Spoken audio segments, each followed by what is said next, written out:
Olá, está no ar ao vivo a última edição do Ocupação de 2015. Hoje nós temos aqui no estúdio da TV Câmara 70 universitários de todo o país. Obrigada pela presença, pessoal.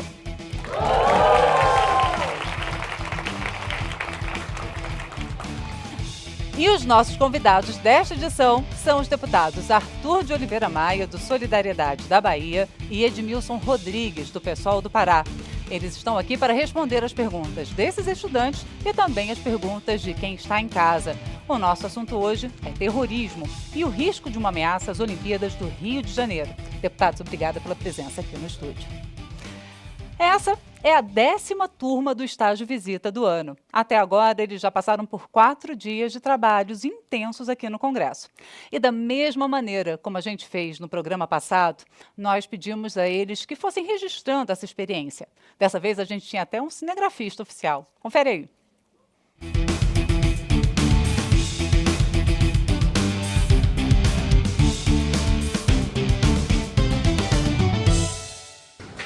Estágio visita, acabamos de sair aqui do Centro de Restauração, aqui na Câmara dos Deputados. Venham visitar, é muito legal. Estou na Câmara.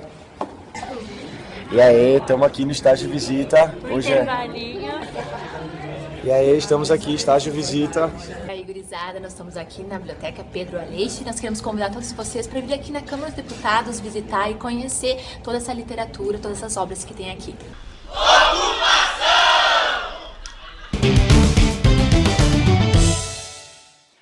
Quem foi o nosso cinegrafista? Foi o Lucas, é isso? Levanta aí, Lucas.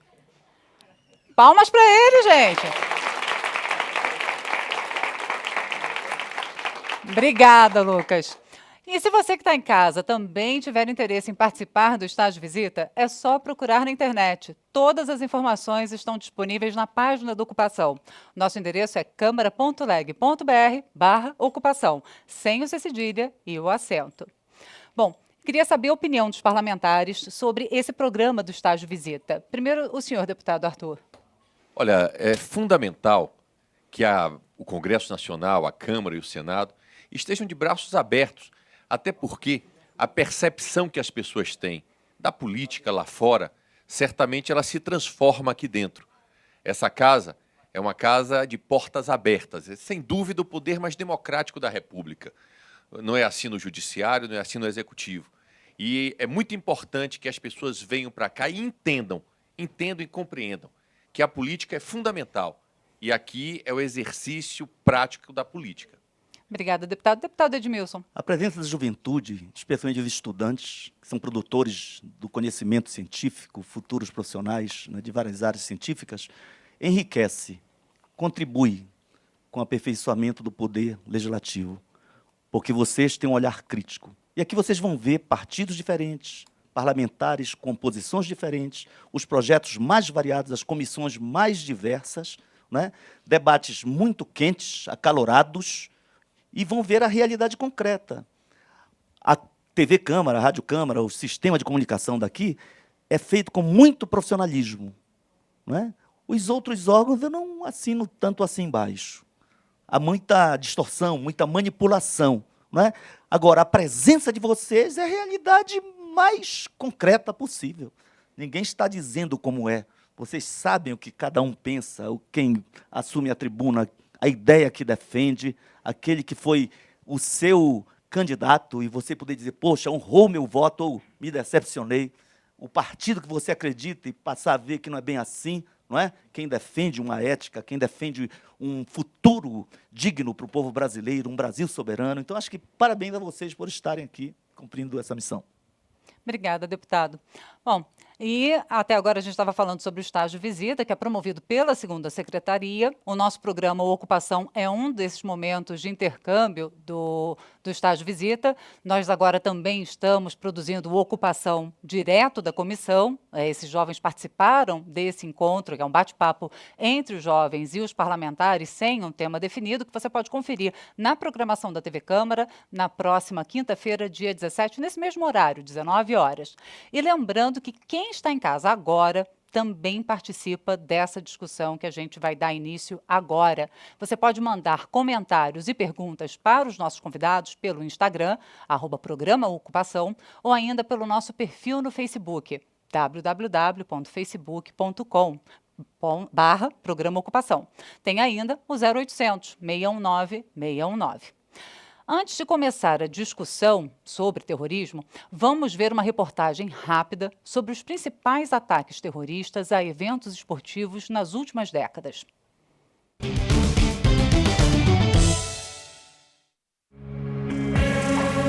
O Brasil será anfitrião do maior evento esportivo do mundo, que trará ao nosso país autoridades, atletas e turistas de diversos países. Serão aproximadamente 12.500 atletas, representando 206 nações. O que se espera nos Jogos Olímpicos de 2016 no Rio de Janeiro é que o governo brasileiro saiba identificar as possíveis ameaças e possa garantir a segurança de todos. Eventos esportivos já foram alvos de atentados por todo o planeta. Recentemente, durante uma partida de futebol entre França e Alemanha, no Stade de France, integrantes do Estado Islâmico explodiram bombas causando 3 mortes, o que foi seguido por vários atentados simultâneos por toda Paris. No total, 132 pessoas morreram. Em 2013, 3 pessoas morreram e 183 ficaram feridas com explosões de bombas plantadas por terroristas na Maratona de Boston, nos Estados Unidos. Um dos principais atentados aconteceu em Munique, durante os Jogos Olímpicos em 1972, quando 11 membros da equipe olímpica de Israel foram feitos reféns e executados pelo grupo terrorista palestino denominado Setembro Negro. Como consequência desse fato, foi criada uma agência antiterrorismo, o GSG-9, que virou referência mundial. O brasileiro tem como cultura acreditar que não somos alvos de terroristas por não estarmos envolvidos em questões religiosas e pela distância dos alvos islâmicos. Porém, há uma suspeita de que o Brasil abrigaria sim células terroristas que teriam, inclusive, colaborado com o atentado na Argentina em julho de 1994, de autoria do grupo terrorista Hezbollah. 12 integrantes do grupo islâmico viveram, visitaram parentes ou mantiveram negócios em 3 cidades brasileiras: Foz do Iguaçu, São Paulo e Curitiba. Suspeita-se que pelo menos 4 deles tiveram participação direta ou indireta no atentado à AMIA. Será que estamos preparados com o nosso serviço de inteligência e as nossas leis para enfrentar tal responsabilidade? Bom, deputado Arthur Oliveira Maia, o senhor relatou o projeto encaminhado pelo Executivo da Lei Antiterrorismo, foi aprovado aqui, foi encaminhado ao Senado e voltou de lá com várias alterações. Passo a pergunta para o senhor, a pergunta que eu fiz na reportagem. O Brasil está preparado? Qual versão vai ser aprovada aqui na Câmara? Seguramente o Brasil não está preparado para as Olimpíadas do ano que vem em relação ao combate ao terrorismo. Primeiro, eu quero dizer o seguinte: essa lei ela teve origem no Poder Executivo, veio aqui para a Câmara, eu fui o relator da lei.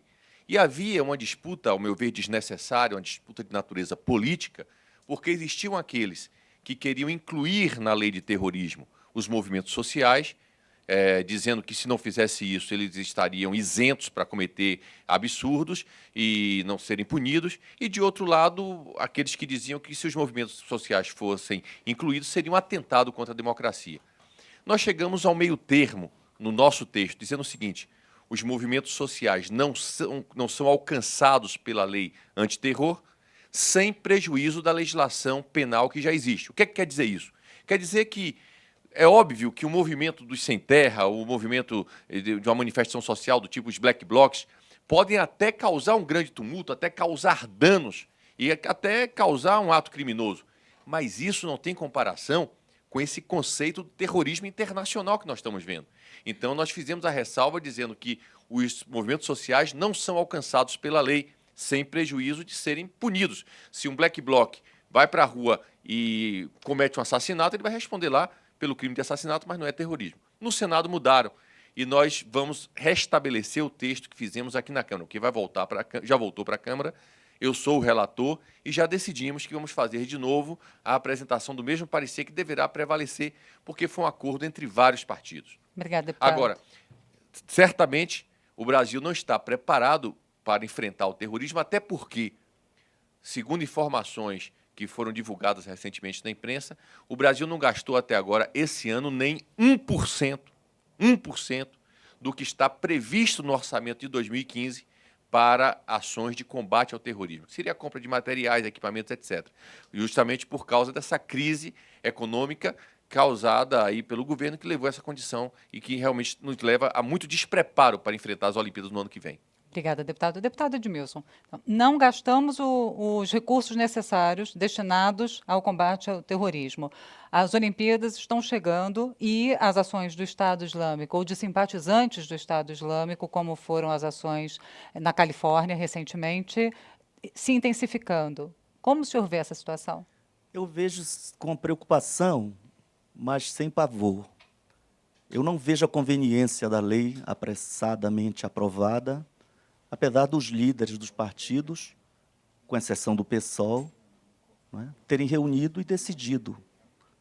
Suponho que decidem o que é bom para o Brasil. É estranho que um projeto de origem do Executivo seja assinado pelo ministro da Justiça, José Eduardo Cardoso, aí a gente não estranha tanto. Mas um outro ministro, Joaquim Levy, assina. O que é que tem a ver o ministro da Fazenda com a lei antiterrorismo? Tem razão o grande cientista inglês, David Harvey, que diz, sabe por que os países estão sendo obrigados pelas potências econômicas e pelo capital financeiro a aprovar nos seus territórios leis antiterror? É para garantir a acumulação financeira. Tanto que a exigência é do GAF, Grupo de Ação Financeira. Aí, nós vamos ver pessoas, ainda que se tenha realmente aprovado na Câmara, um dispositivo dizendo que os movimentos sociais estão fora, mas no artigo anterior diz, por questões ideológicas, partidárias. Aí vem lá o Aloysio Nunes, a nossa presidente já foi tida como terrorista. E ela era uma subversiva. Ela era uma lutadora contra a ditadura, mas não era terrorista. Hoje é presidente da República. O Aloysio Nunes, do PSDB, que podia ter sido vice-presidente da República, não foi eleito, agora piorou o nosso texto. Inclui na conceituação, olha, estamos falando aqui de direito penal. Aí há de se ter precisão nos conceitos. Ele inclui extremismo político. Os Mapuche, o Chile, o Estado chileno, foi condenado pela Corte Internacional de Direitos Humanos, sabe por quê? Porque o governo chileno resolveu prender e processar como terroristas os indígenas Mapuche, que lutam pelo direito à sua etnia sobreviver. E agora, 2013, junho de 2013, teve um preso político já como terrorista antes da lei. Rafael Gaspar Vieira. Pesquisem. Semana passada ele foi colocado com tornozeleira. Cumpriu 2 anos de prisão. Sabe qual foi o crime que ele cometeu? Foi flagrado com 2 bisnagas de pinho-sol. Não era querosene, não era gasolina, não era gás lacrimogêneo, ao menos, qualquer coisa desse tipo. Não. Pinho-sol, nem tem poder explosivo. E foi o único preso daquele movimento todo que ficou 2 anos. Então, é arriscado. Então, eu tenho preocupação. Agora, é investir em inteligência. Se não há investimento, que se invista em inteligência. Não é mostrando pavor do Estado Islâmico ou outros grupos terroristas que nós vamos evitar. Está aí nos Estados Unidos. Estão aí os países que têm sistemas antiterror pretensamente, altamente aperfeiçoados, e estão totalmente frágeis. Sabe por quê? Porque o terror ele se realiza exatamente como forma de burlar a ordem. Então, claro, temos que ter preocupação, mas o mecanismo não é aprovar uma lei sem rigor. E, com todo o respeito ao relator, eu acho que houve pressa. E aí a imprecisão conceitual ela pode trazer prejuízo enorme a lutadores do povo, que de repente, esse é um extremista, é terrorista. E terrorismo é algo muito diferente de um MST, de um black bloc Ou, por exemplo, dos meninos que, contrários ao fechamento de quase 200 escolas pelo governo tucano lá em São Paulo, ocupam a escola. Vocês estão ocupando aqui a Câmara. O programa é Ocupa. De repente, são classificados como terroristas. Estou brincando. Obrigada, deputado. Bom, a gente vai começar agora, deixar que os ocupantes façam as perguntas. A gente fez uma lista por sorteio, antes de dar início ao programa. Sorteio esse auditado pela segunda secretaria, na presença de todos os universitários. A Franciele vai ser a primeira a fazer a pergunta. Por favor, Franciele, diga de que estado você vem, qual curso você faz e para quem é a pergunta, por favor. Boa noite a todos. Meu nome é Franciele, então. Eu faço o curso de Ciências Sociais na FURB de Blumenau, Santa Catarina. E a minha pergunta vai bem ao encontro do que os deputados acabaram de decorrer sobre, e vai para o Arthur Maier, então. Justamente, quando eu li o projeto de lei, eu li um pouquinho sobre ele, eu fiquei justamente com essa dúvida, porque, para mim, ele ficou muito generalizado, assim, questão dos movimentos sociais mesmo. Então, eu gostaria de te perguntar, na prática, como é que se daria essa diferenciação entre terrorismo e movimento social? Olha, Franciele, obrigado pela pergunta. Primeiro, eu queria dizer a importância dessa lei dentro da comunidade internacional. Essa lei ela faz parte de um acordo celebrado pela ONU, com todos os países que fazem parte da ONU, que estão no Conselho de Segurança da ONU, e, inclusive, a lei prevê que, quando a ONU designa e determina que determinada pessoa nesse país esteja fazendo uma atividade terrorista, de financiamento do terrorismo, por exemplo, que o governo do país que aceitou essa lei terá que fazer o bloqueio desses bens. Então, eu não sou um especialista em segurança, mas quando se discute da oportunidade ou não dessa lei, eu tenho que dizer que, quando eu fiz o meu relatório, nós estávamos na mesa com a Polícia Federal, com o Exército, com a ABIN, com o Ministério da Justiça, todos os órgãos de segurança do Brasil, e todas essas pessoas afirmam categoricamente, além da própria ONU, de que a lei é fundamental. Nós não tivemos ainda ato terrorista no Brasil, mas a lei é fundamental. Olha, Franciele, nós fizemos uma definição que explicita e que caracteriza os movimentos sociais no artigo 2º. Eu acho que o que você leu deve ter sido o substitutivo do Senado, não sei se foi o nosso, porque o do Senado mudou o nosso. Mas o que nós colocamos e que responde à sua pergunta, eu vou tentar ler aqui rapidamente, diz o seguinte: o disposto nesse artigo, primeiro, que o artigo 1º define o que é terrorismo, caracteriza terrorismo, e aí ele fala o seguinte: o disposto nesse artigo não se aplica à conduta individual ou coletiva de pessoas em manifestações políticas, movimentos sociais, sindicais, religiosos, de classe ou categoria profissional, visando a contestar, criticar, protestar ou apoiar com o objetivo de defender direitos e garantias de liberdades constitucionais sem prejuízo da tipificação penal que existe. Ou seja, se um black bloc, durante uma manifestação, como aconteceu com aqueles rapazes, até me parece que aquilo não foi uma coisa que eles queriam matar, mas mataram, então eles vão responder por aquilo perante o judiciário brasileiro. Ora, quem faz direito sabe que a tipificação penal ela é uma ciência que foi desenvolvida pelo direito e que sabe exatamente até onde vai um delito e onde é que começa outro, qual é a tênue separação que existe. É claro que a definição de terrorismo que nós fizemos, ela busca muito dos exemplos internacionais, buscamos muito o direito comparado para fazer uma definição de terrorismo. Então, essa definição exclui os movimentos sociais, justamente como eu li aqui, por defesas de direitos individuais e coletivos, e eu acho que essa caracterização realmente faz uma distinção muito clara. Agora, é importantíssimo nós termos a noção de que a lei é necessária. É necessária, isso não é a opinião do deputado Arthur Maia.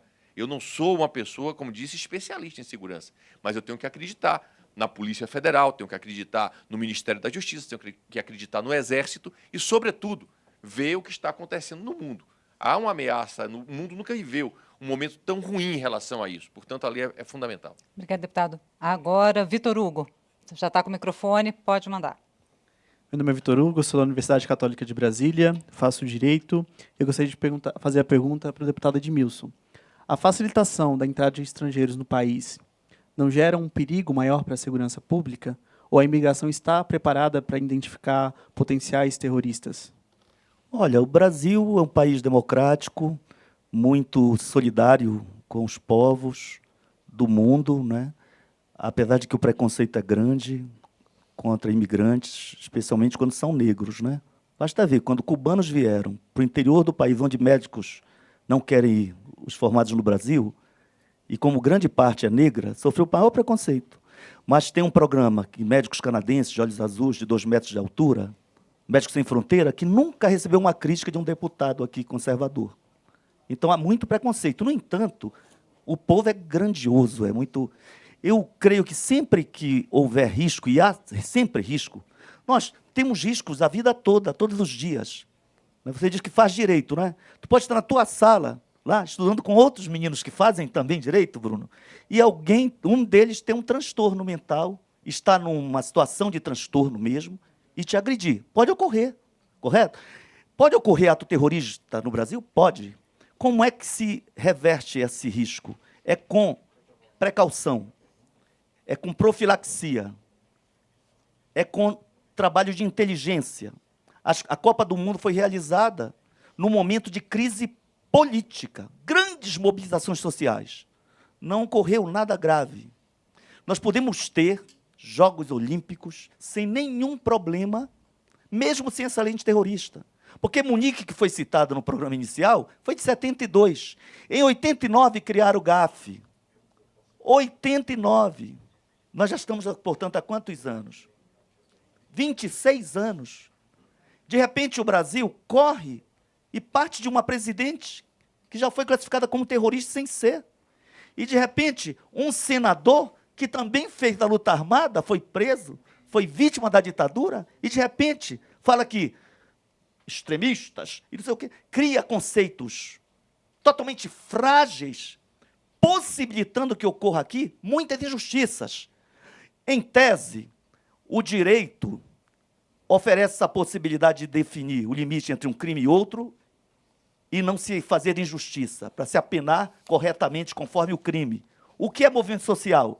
O que é um ato de radicalização? Até um quebra-quebra, mas que não se configure como terrorismo. Ele vai pagar pelo crime, mas não é terrorista. Isso em tese.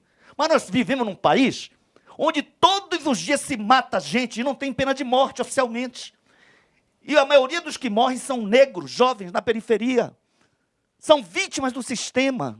Hoje eu estava na Câmara, numa reunião linda, onde não houve nenhuma ameaça a ninguém, para discutir São Luís do Tapajós. Uma hidrelétrica que vai ter 54 metros de altura, 7.600 metros de comprimento, destruindo o rio Tapajós. Uma das 40 hidrelétricas. Não deixaram 40 indígenas entrarem. Porque esse país é injusto. Vem um empalitosado, branco, entra. Às vezes é um pilantra, é um picareta, é um ladrão, tem conta na Suíça.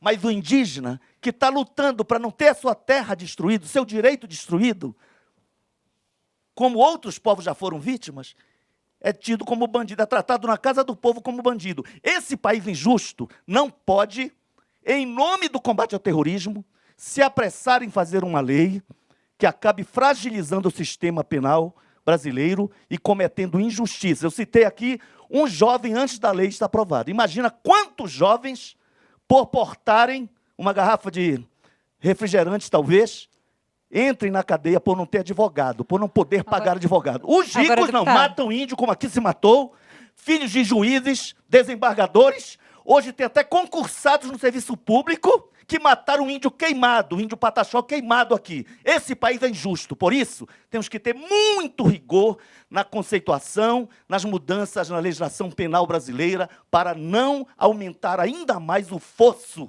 da injustiça no Brasil. Mas, deputado, obrigada, deputado Edmilson, mas eu queria fazer uma pergunta para o deputado Arthur Maia, que o Felipe Mendes, de São Paulo, capital, mandou, que diz o seguinte: quais são ações que ações de segurança serão adotadas pelo Brasil para combater prováveis ataques terroristas durante as Olimpíadas? O país está mesmo preparado? Ou seja, tirando a aprovação da lei, aprovando-se ou não, colocando-se ou não essa lei em vigor, com a tipificação, O Lucas perguntou, não, Vitor Hugo, desculpa, o Vitor Hugo perguntou sobre a questão da entrada. Houve agora a mudança, a liberação do visto, principalmente para americanos. Agora, eu não sei se você estava se referindo à entrada de imigrantes pelo Acre.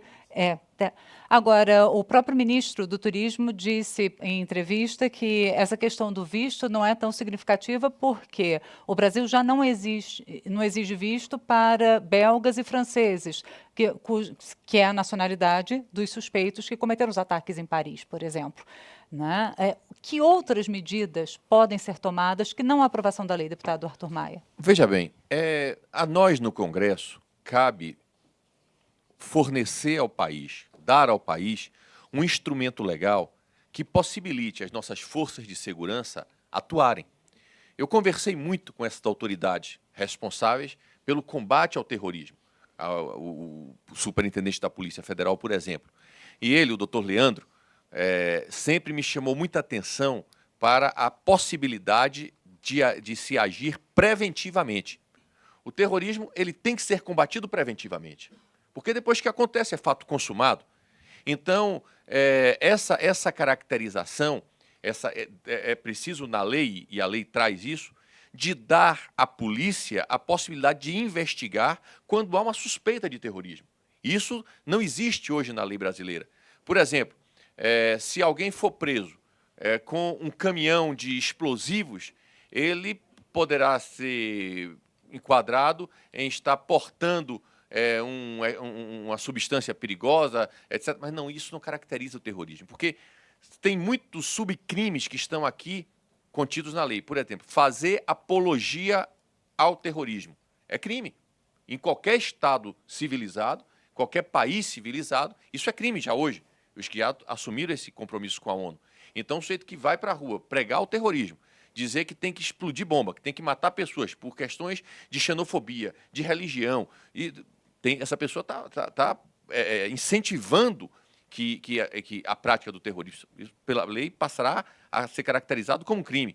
A pessoa que financia o terrorismo, pessoa como foi o Osama Bin Laden, estava lá do outro lado do planeta, mas ele financiou todos aqueles elementos que foram para os Estados Unidos promover a destruição das Torres Gêmeas e de outros atentados. Só que ele foi preparado pelo governo norte-americano, pela CIA, Agora, para financiar a expulsão dos soviéticos do Afeganistão. Foi armado. Hoje, o Exército Islâmico, inclusive, matéria do jornal Valor desta semana, terça-feira, mostra para vocês, basta procurar na internet, que o Estado Islâmico foi armado exatamente por essa política da CIA. Mas sem querer entrar... Quando é conveniente. Mas sem querer entrar na política... Eu não vou entrar nessa discussão histórica, eu queria só perguntar que é para o senhor uma coisa polêmica. sobre a apologia. Certamente nós falou. temos muita diferença em relação a isso, mas eu quero dizer o seguinte, financiar terrorismo, de acordo com a lei, passa a também ser um crime que nós estamos prevendo. Ou seja, hoje, as forças de segurança nacional não têm um instrumento penal, nem o Ministério Público, nem ninguém, não tem um instrumento penal capaz de enfrentar a ação terrorista. Com a lei, passará a ter. Agora, quando você me pergunta sobre o Brasil está preparado, me parece que você fala muito sobre questões concretas, materiais. E isso é papel do Poder Executivo. Não é o Parlamento. O Parlamento pode fazer a lei. Pode fazer a lei. Eu posso debater aqui com o deputado Edmilson, ele ser contra ou ser a favor, mas, ao fim e ao cabo, vamos produzir uma lei que será de responsabilidade de todos nós. Agora, nem eu, nem o deputado Edmilson temos condição de abrir uma licitação para comprar detector de metal. Não temos condição de abrir, porque isso é do Poder Executivo. Daí a minha preocupação, segundo as informações que nós temos da execução orçamentária, até a presente data, estamos a 6 meses das Olimpíadas. O governo brasileiro gastou esse ano apenas menos de 1% do que estava previsto. E isso tem causado, pelas conversas que tenho tido com as pessoas, justamente durante a relatoria dessa lei, grande apreensão nos órgãos responsáveis por combater o terrorismo no Brasil. Isso é realmente uma preocupação muito grande. Certo, deputado, a gente vai continuar essa discussão, mas dentro de alguns instantes, porque a gente vai fazer um rápido intervalo e volta já. Não saia daí.